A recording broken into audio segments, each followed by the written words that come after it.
Bonjour, 24 avril 2020. J'aimerais revenir aujourd'hui donc sur les connaissances dites secrètes dont j'ai parlé dans la précédente vidéo. Et ces connaissances secrètes sont surtout secrètes par le fait qu'elles sont peu enseignées. Et elles sont peu enseignées dans des cadres institutionnels classiques. Par contre, des centaines de livres, effectivement, en parlent. Mais le fait que ce ne soit pas divulgué de manière générale fait que ces connaissances restent méprisées en quelque sorte. Personnellement, moi j'ai pratiqué ces connaissances depuis un certain nombre d'années, puisque j'étais dans la pratique médicale et que il a fallu que je trouve une pratique humaine, une pratique qui réponde à un questionnement humain. Alors quelles sont ces connaissances? Eh bien, ces connaissances, ce sont celles qui, en tout cas par rapport auxquelles j'ai travaillé, sont donc ces connaissances qui nous viennent de la Chine en particulier, la médecine chinoise.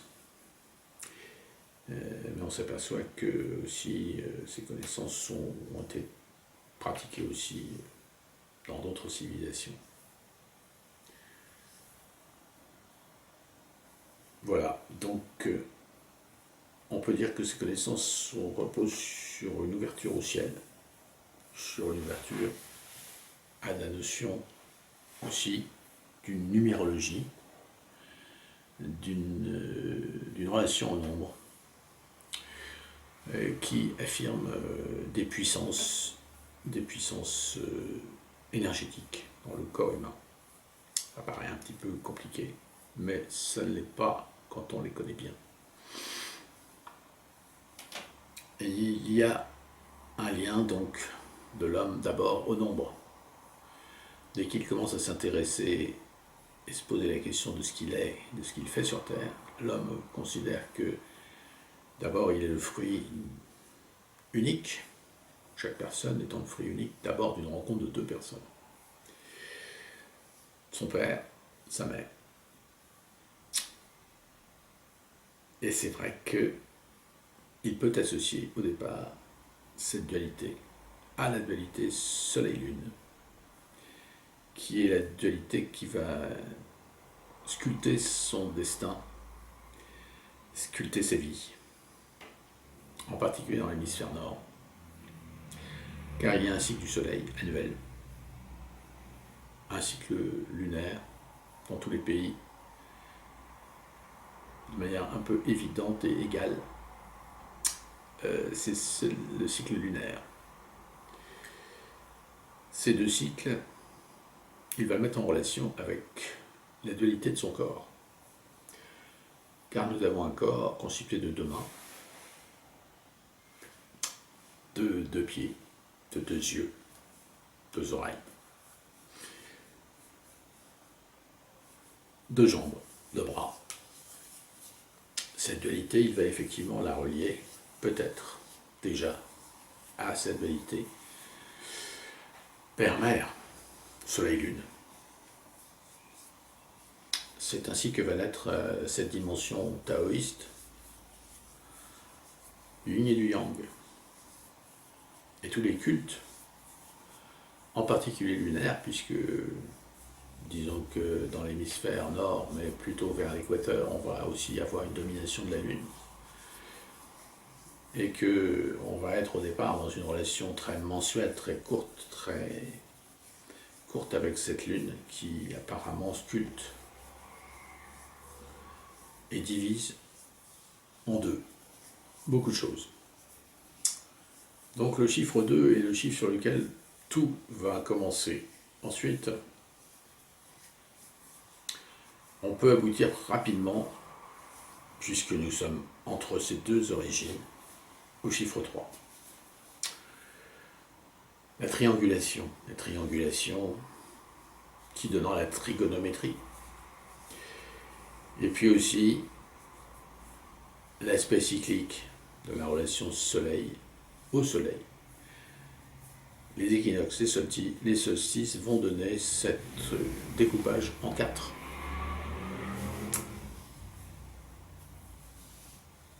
Peu à peu, peut-être, va se trouver associé à cette numérologie le fait qu'il y a un nord, qu'il y a un sud, qu'il y a un est et un ouest. Et cette relation ancienne donc va constituer notre vision de notre corps, va s'associer à la vision de notre corps, avec un centrage qui peut devenir le chiffre 5, le nombre 5. Le nombre 5 qui va être mis en relation aussi avec le 1, puisque le chiffre 5 correspond à un centrage, donc il peut être associé au nombril. Il peut être associé en relation à la mer. Ce chiffre 5 va être mis aussi en relation avec nos 5 organes principaux. Ceci au fil des siècles et aux 5 planètes dominantes. Alors on va essayer d'associer ces organes à ces planètes d'une manière empirique.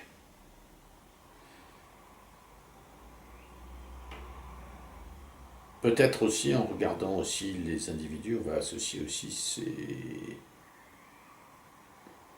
planètes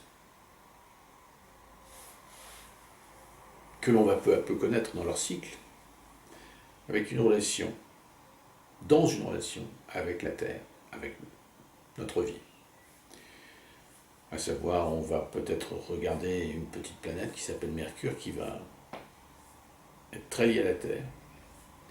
Puis on va en voir une plus grosse, très très lumineuse, Vénus. Et puis on va en voir une rouge, Mars.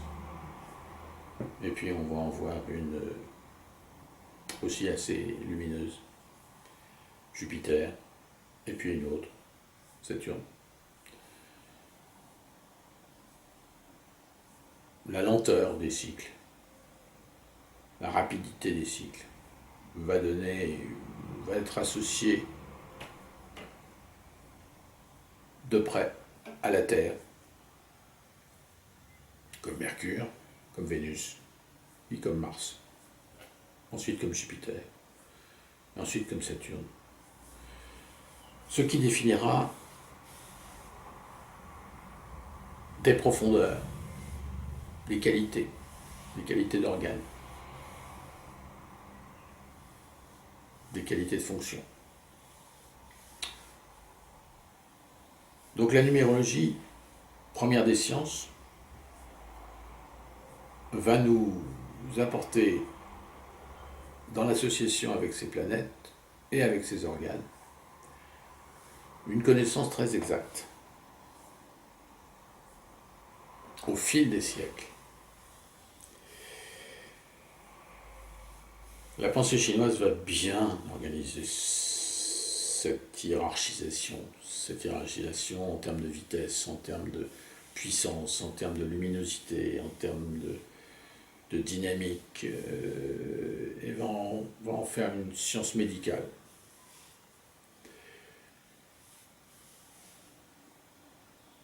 Les Occidentaux, les gens du Moyen-Orient, vont aussi avoir accès à cette relation au corps.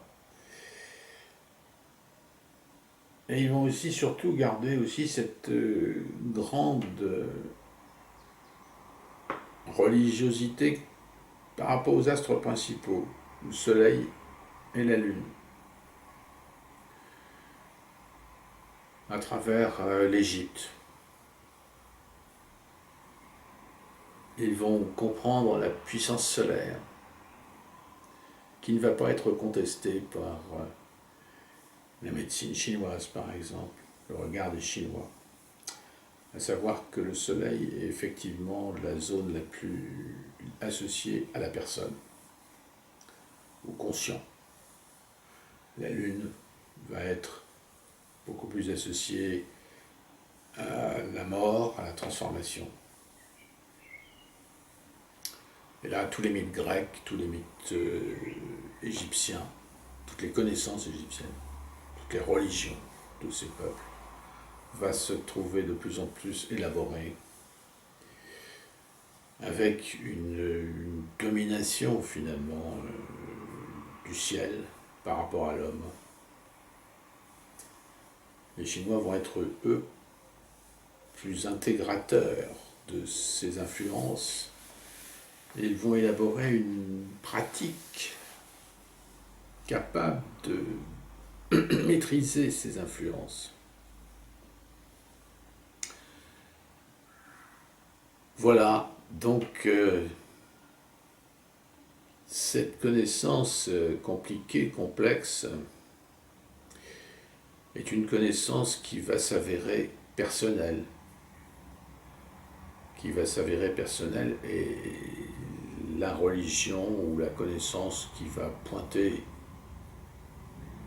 cette personnalisation de l'énergie est sûrement la connaissance chrétienne. La connaissance taoïste va aussi approcher cette dimension personnelle. Voilà. Cette structuration, en tout cas fondamentale, par les nombres, va orienter de manière très précise toutes ces connaissances. Donc, le 1, le 2, le 4, le 5, dédoublé, ça donnera le 10, qui donnera aussi le dédoublement du 6, 12, associé à la Lune, puis à Jupiter. Toutes ces connaissances sont précises. Si on y ajoute la connaissance des éclipses, qui pointe le bout de son nez dans l'astrologie de Ptolémée, puis de Kepler, on obtient une relation de l'homme précise à son environnement, à l'environnement de la Terre, qui peut aider à comprendre la vie humaine. Il faut simplement continuer d'approfondir ces connaissances, d'approfondir l'aspect qui sera dit linéaire et l'aspect cyclique, l'aspect ordinaire de la vie de tous les jours et l'aspect extraordinaire de chaque passage, de chaque rencontre, rencontre du Soleil, rencontre de la Lune, rencontre des astres Jupiter-Saturne, ce qui est le cas dans la médecine chinoise, et aussi rencontre avec les éclipses. Et là, nous aurons cette fameuse apparition définitive du chiffre 9, qui est le chiffre de retour des éclipses, qui va être un nombre clé de toute notre architecture sacrée, qui va être un nombre clé dans même nos systèmes décimales, système décimal qui n'a pas été remis en question jusque-là. Et donc, toute cette base, tout ce socle de connaissances, vraiment très humain,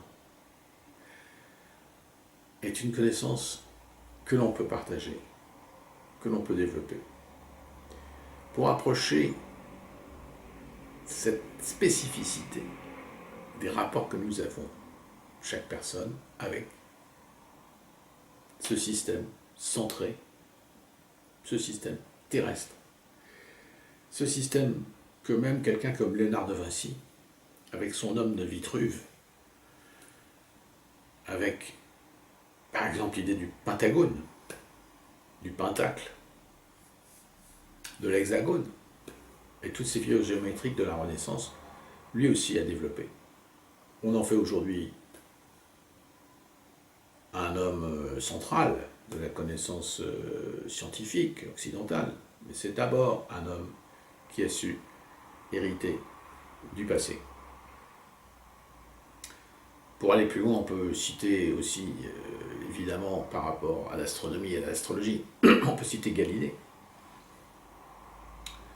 qui nous a fait apparaître cette dualité nomos-logos dans l'astrologie, l'astronomie, et qui a eu beaucoup de mal à être reconnu. Mais sa vision est toujours un centre de débat, puisque effectivement la vision géocentrique est pour l'homme aussi importante que la vision héliocentrique. Même si effectivement savoir que Mercure est en conjonction supérieure ou inférieure par rapport au Soleil est très important à savoir. Et donc Galilée nous l'a enseigné. Alors pour aller encore plus loin et revenir au débat avec Aurélien Barraud, il est évident que les théories quantiques aussi aujourd'hui sont sujettes à caution. Les transmissions de connaissances par les ondes, qui touchent l'astrologie, qui touchent l'esprit humain à travers les relations d'ondes émises par les champs magnétiques des planètes. Cette connaissance des ondes qui aussi sculpte le temps, et qui sculpte les vibrations de la matière, est un peu connue aujourd'hui.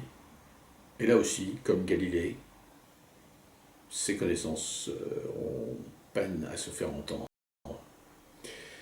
Donc les connaissances anciennes, les nombres, le 9e en particulier, c'est-à-dire les passages des éclipses, ont perdu totalement leur écoute dans le monde actuel. Tout cela pour dire que le point de vue des humains sur les connaissances est relatif aussi aux époques, aux applications que l'on en fait, aux politiques qui s'occupent de ces applications, au système d'éducation qui enseigne ces pratiques, qui autorise les recherches. Il est aujourd'hui temps que tout cela soit aplani pour retrouver l'homme. Merci.